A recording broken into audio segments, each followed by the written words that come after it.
Bayangkan sebuah lantai dansa yang ramai, orang-orang terus bergerak, beberapa datang, beberapa pergi. Tapi jumlah orang di lantai dansa tetap sama. Itu mirip dengan kesetimbangan kimia. Dalam reaksi kimia, molekul reaktan bertabrakan dan berubah menjadi produk. Tetapi kebalikannya juga terjadi. Produk bertabrakan dan berubah kembali menjadi reaktan. Saat kesetimbangan, kedua reaksi terjadi pada laju yang sama. Ini bukan berarti semuanya berhenti. Ini adalah keseimbangan dinamis. Reaktan dan produk terus berubah satu sama lain, tetapi konsentrasi keseluruhan tetap stabil. Pikirkan segelas air. Di permukaan, beberapa molekul air menguap ke udara. Bersamaan dengan itu, beberapa molekul air dari udara mengembun kembali menjadi cairan. Inilah kesetimbangan dalam aksi. Apa yang terjadi ketika kita mengganggu keseimbangan yang rumit ini? Masuklah Henry Louis Le Chatelier. Ahli kimia Prancis ini memberi kita alat yang ampuh, prinsip Le Chatelier.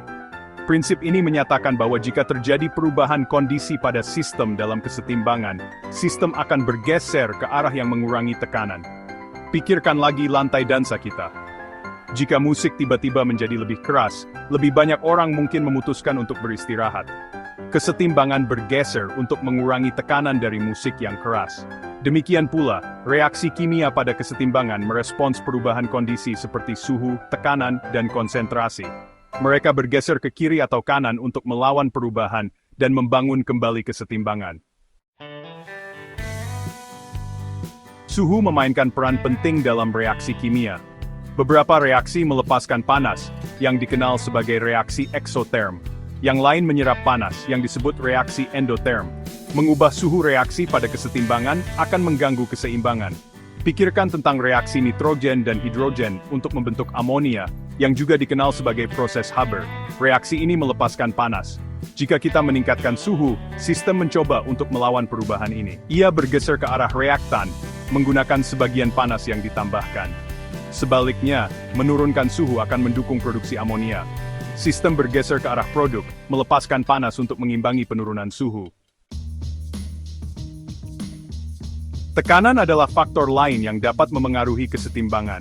Ini terutama berlaku untuk reaksi yang melibatkan gas. Meningkatkan tekanan akan menguntungkan sisi dengan molekul gas yang lebih sedikit. Perhatikan reaksi nitrogen dioksida, NO2, untuk membentuk dinitrogen tetroksida, N2O4.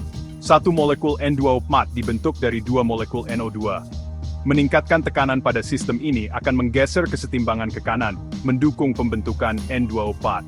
Ini karena mengurangi jumlah total molekul gas, mengurangi tekanan dari peningkatan tekanan.